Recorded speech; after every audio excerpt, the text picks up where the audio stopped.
तो चलिए स्टूडेंट्स करते हैं चैप्टर फर्स्ट की विविध का क्वेश्चन नंबर 9। ठीक है, देखिए क्वेश्चन नंबर हमसे क्या कह रहा है, ए और बी अगर दो सेट हैं तो हमको ये चीजें प्रूव करनी है। क्या प्रूव करना है? A union A intersection B is equal to A, और A intersection A union B is equal to A, यानी कि ऐसा कुछ लिखा हुआ है, ये हमको प्रूव करना है। ठीक है, तो देखिए चलिए प्रूव करते हैं, कैसे प्रूव करेंगे। तो यहाँ पे देखिए इसको थोड़ा नीचे खिसका लेते हैं ताकि फोकस हो सके। ठीक है, देखो ए यूनियन है, अगर हम यूनियन को अंदर ले जाएंगे इस कोष्टक के तो देखो क्या हो जाएगा हमारे पास। ठीक है, तो यहाँ पे हम कर रहे हैं L H S is equal to, union को अंदर ले जा रहे हैं। ठीक है, तो ये बन जाएगा A union A, A union A intersection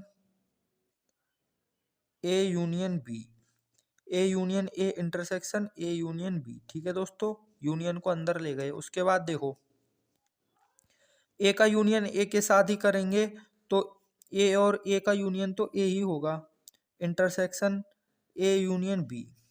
अब देखो दोस्तों यहाँ पे ए का यूनियन पहले हमने बी के साथ कर लिया, अब उसमें से ए ही कॉमन लेना है हमको, तो ए यूनियन बी में से ए कॉमन लेंगे ना दोस्तों, तो ए ही आ जाएगा हमारे पास। बहुत ही सिंपल सी चीज है ये, इसको आप अपने दिमाग में सोच सकते हैं। ठीक है, सोचने से ही होगा ये। तो ए का यूनियन बी के साथ किया। ठीक है दोस्तों, तो ए के सारे एलिमेंट यूनियन के अंदर आ गए। अब ए के सारे एलिमेंट यूनियन के अंदर आ गए तो उसमें से यदि ए ही इंटरसेक्ट करेंगे हम तो फिर से ए ही कॉमन आ जाएगा, क्योंकि ए के सारे एलिमेंट ए यूनियन बी में पहले से ही हैं। ठीक है, तो A intersection A union B हमारे पास ए आ गया।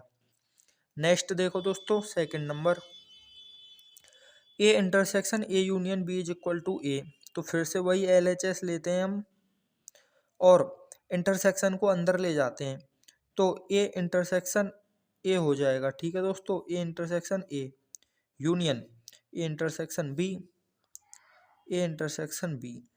अब इस आगे देखो दोस्तों, ए इंटरसेक्शन ए, यानी ए में से हमको ए ही कॉमन लेना है, तो हमारे पास ए ही आ जाएगा।